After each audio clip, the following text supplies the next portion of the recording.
आज बताएंगे गोलीय तल से प्रकाश का अपवर्तन, जो कि अगर आप पिछले 5-6 साल का क्वेश्चन देखेंगे तो ये क्वेश्चन जरूर आपको देखने को मिलेगा कि गोलीय तल से अपवर्तन के लिए सिद्ध करें कि गोलीय तल से अपवर्तन के लिए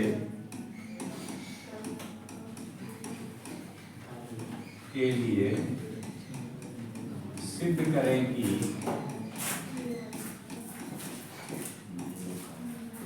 μ2 बटा में ही माइनस μ1 बटा में u बराबर μ2 माइनस μ1 बटा में r।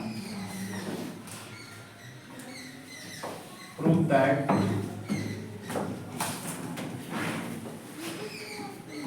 μ2 बटा में भी μ1 बटा में u μ2 माइनस μ1 बटा में r फोर स्फेरिकल सरफेस और स्फेरिकल सरफेस, उसमें रिफ्रैक्शन ऑफ लाइट। एक यही क्वेश्चन होगा। क्वेश्चन में आपका रहेगा कि गोलीय तल से प्रकाश के अपवर्तन के लिए सिद्ध करें कि μ2 by v minus μ1 by u बराबर μ2 माइनस μ1 बटा में r। या तो डायरेक्ट भी करता है, सिद्ध करें कि μ2 बटा में v माइनस μ1 बटा में u बराबर μ2 माइनस μ1 बटा में r। डायरेक्ट भी क्वेश्चन लग सकता है, और नहीं तो गोलीय तल से अपवर्तन के लिए सिद्ध करें कि।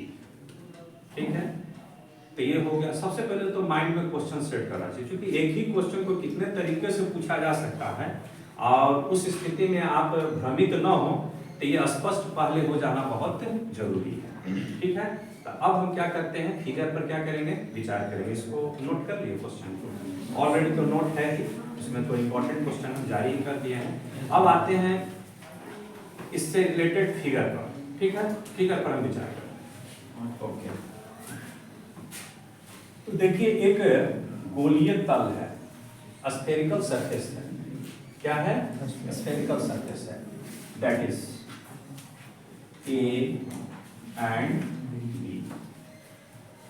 ये प्रिंसिपल एक्सिस है, ये क्या है? प्रिंसिपल एक्सिस है। ये स्फेरिकल सरफेस दो मीडियम को एक दूसरे से अलग करती है, that is μ1 and that is which divides two medium having refractive index μ1 and μ2, जहां पर कि μ2 का मान μ1 से अधिक है। कहने का मतलब that is rarer medium, that is denser medium, है ना। इसे हम ऐसे दिखाते हैं, इस तरह से डेंसर मीडियम को इस तरह से दिखा। प्रिंसिपल एक्सिस के किसी बिंदु पर ऑब्जेक्ट की स्थिति यहां मान लेते हैं ऊपर, जहां से आने वाली प्रकाश किरणें इस पे इंसिडेंस हो रहा है। ओके, और यहां से यहां हम दिखा रहे हैं ये, that is centre of curvature, वक्रता केंद्र, इसको सी मान लेते। अब क्या है, ये किस एंगल से इंसिडेंस हो रहा है? आई से, है ना। ये नॉर्मल है, ये क्या है, इस सरफेस पर नॉर्मल है। और जब रेयर मीडियम से डेंसर मीडियम में जाती है तो प्रकाश की किरण नॉर्मल के अबाउट मुड़ जाती है। तो यहाँ से क्या हो गया, ये मुड़ गया ऐसे, है ना। इसको P माने, हम इसको S माने, और किस दिशा में ये चला गया? ऐसे दिशा में। और जब ये एंगल बनाया तो कितने डिग्री का? R का, एंगल ऑफ रिफ्रैक्शन, अपवर्तन का। ठीक है, अब हम देखते हैं एक दूसरी किरण है, ये किरण जो कि S बिंदु पर इंसिडेंस हो रहा है और अपवर्तन के पश्चात इधर चली जाती है एशियन दिशा, और दूसरा जो है प्रिंसिपल एक्सिस के अबाउट होते हुए बिना एनी डिफ्लेक्शन के चली जाती है। जब दोनों को हम पीछे की ओर बढ़ाते हैं तो ये जो है किरण नीचे की ओर हम पढ़ाएंगे तो ये ऐसे आया और आई पर वस्तु का क्या बनाया, प्रतिबिंब। यही इसका फिगर समझ में आएगा। ये एंगल ऑफ इंसिडेंस मान लिए, ये एंगल ऑफ रिफ्लेक्शन मान लिए, इस एंगल को हम थीटा मान लें, इस एंगल को हम अल्फा मान लें, इस एंगल को हम बीटा। फिगर जब आपके माइंड में आ गया तो याद करना बहुत मुश्किल नहीं है। एक बार फिर से माइंड में देखिए इसको। ये AB क्या है, स्फेरिकल सरफेस है जो दो मीडियम को एक दूसरे से डिवाइड करता है, μ1 और μ2, ठीक है। जहां μ2 का मान μ1 से अधिक है, that is denser medium, that is rare medium. Principal axis के वो बिंदु पर वस्तु की स्थिति है जहां से आने वाली प्रकाश किरण इस सरफेस पे इंसिडेंस हो रहा है और अपवर्तन के पश्चात किस दिशा में जाती है, एक्सलेशन, ठीक है। और कितना कोण बनाती है, नॉर्मल से r। और ये एंगल ऑफ इंसिडेंस क्या है, I है। ये आपको लिखना होगा, ठीक है ना। जो आप फिगर में समझ रहे हैं उसको आप इजीली वे में उसको लिख सकते हैं, रिप्रेजेंट कर सकते हैं, ओके। डायरेक्ट जो मैथमेटिकल एक्सप्रेशन है आप यहां से शुरू करेंगे। Now from symmetrical Snell's law, है ना, सिमेट्रिकल फॉर्म ऑफ स्नेल। तो स्नेल के नियम से, स्नेल के नियम के सम्मित रूप से, सम्मित रूप से μ1 sin I बराबर μ2 sin R लिखते हैं ना। For paraxial ray of light, for paraxial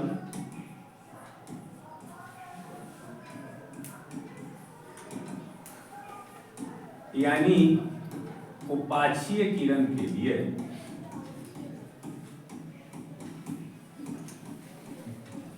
उपाक्षीय किरण मतलब क्या हो गया कि जो ये रे है यहाँ पर ये आ रहा है वो P से काफी निकट है ना। तो उस स्थिति में साइन I किसके बराबर हो जाएगा, I के बराबर, और साइन R किसके बराबर हो जाएगा, R का। इसलिए हम क्या लिखेंगे, म्यू I बराबर μ2 R। इसको समीकरण हम क्या मान लें, एनी प्रॉब्लम, ठीक है। अब यहाँ पे देखिए कि हम एंगल को किस तरह से निकाल सकते हैं। I का मान किसके टर्म में, बीटा और थीटा के टर्म। तो यहाँ हम लिखेंगे थीटा बराबर, ध्यान दीजिए, थीटा बराबर किसके बराबर होगा, I ये एंगल और ये एंगल। तो लिखेंगे I प्लस क्या हो जाएगी, बीटा। तो I बराबर हम क्या लिखेंगे, थीटा माइनस बीटा। इसको हम मान लिए, क्योंकि फिर लिखेंगे थीटा बराबर, ये वाला ट्रायंगल ले लेंगे एस आई सी से। तो ये थीटा बराबर, आप ये देखिए जब ये आर है तो ये भी क्या हो जाएगा, आर। तो आर प्लस अल्फा बराबर थीटा, तो क्या लिखेंगे, आर प्लस अल्फा। तो आर बराबर क्या हो जाएगा, थीटा माइनस अल्फा। आइए क्या हो जाएगा, समीकरण नंबर 30। कोई दिक्कत है तो बोलिए, नहीं है ना, आगे बढ़े।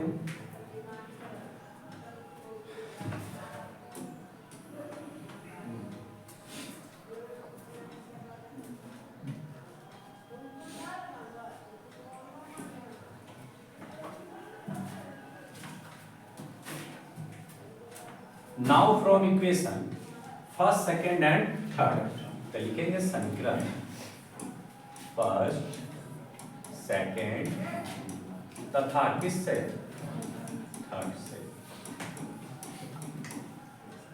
यहां हम लिखेंगे μ1, I की जगह क्या लिखेंगे, थीटा माइनस बीटा बराबर μ2 इंटू क्या लिखेंगे, R की जगह थीटा माइनस, ओके।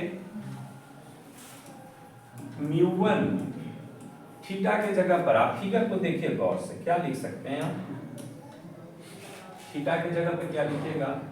हम पहले फिगर को बता देते हैं, उसके बाद ये देखिए थीटा के जगह पर समझ लीजिए, एक ही बार वहां लिखेंगे, यहाँ समझ लेना है। थीटा के जगह पे क्या लिखेगा? एस पी बटा में पी सी, कोई दिक्कत? उसके बाद अल्फा की जगह पे क्या लिखेंगे? एस पी बटा में पी आई, और बीटा की जगह क्या लिखेंगे? एस पी बटा में पी ओ। ठीक है, और वही चीज वहां पर हम डायरेक्ट लिख देते हैं।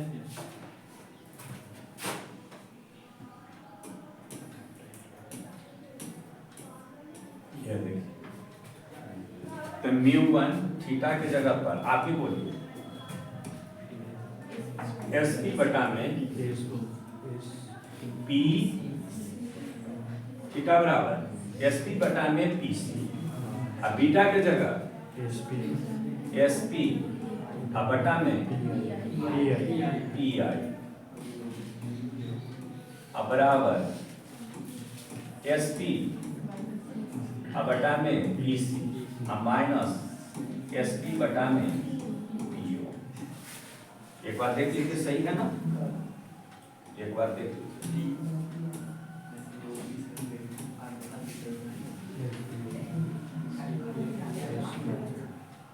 गलत हो गया ना,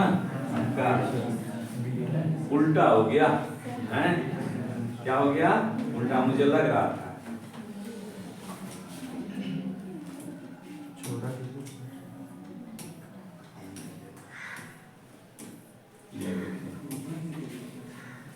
एस पी बटा में यहाँ काट सकते हैं,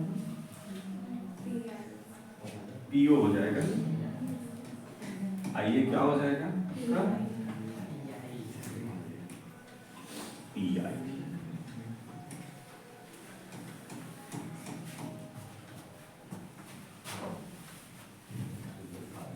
μ1 सब में एस पी कट जाएगा, तो 1 बटा में क्या लिखेंगे? पी सी,